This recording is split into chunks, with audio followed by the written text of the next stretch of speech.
میری بیوی ہے, میرے بچے ہیں, تم نے میری بیوی کو بیوہ ہونے سے اور بچوں کو یتیم ہونے سے بچا لیا, میں جا رہا ہوں, میں تمہارا احسان کیسے ادا کروں. کہا جاؤ, میں نے تمہارا اخلاق دیکھا, تم بہت نیک ہو. حجاج تو ظالم ہے, تمہیں قتل کر دے گا, جاؤ. سعید ابن جبیر جانے لگے. ایسا بھی کوئی ہوگا؟ ایسا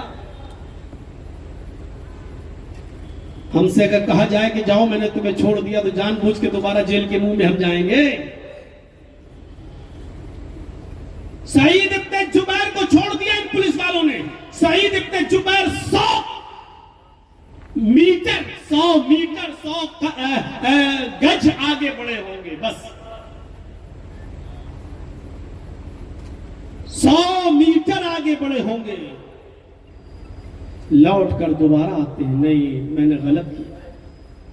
لوٹ کر آئے اور پھر یہ پولیس والوں کے پاس آتے ہیں اور کہتے ہیں کہ آئے پولیس والوں, تم نے تو مجھے چھوڑ دیا لیکن میرا دل گوارا نہیں کر رہا ہے کہ میں جاؤں. تم نے جب مجھے پکڑ ہی لیا تو تم مجھے حجاج کے سامنے پیش کر دو. میں نہیں جاؤں گا, میں نہیں بھاگوں گا. پولیس والوں نے کہا کیوں, ہم تو تمہیں چھوڑ رہے ہیں, تم موت کے منہ میں جا رہے ہو.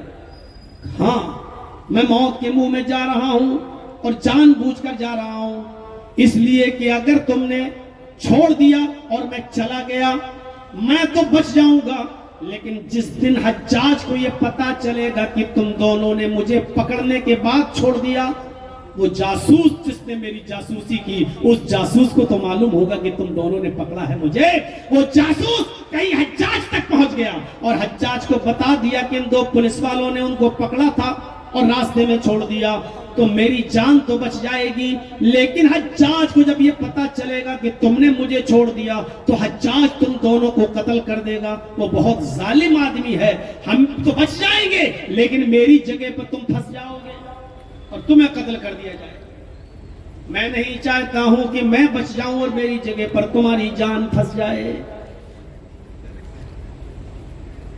کون سوچتا ہے یہ آج کل؟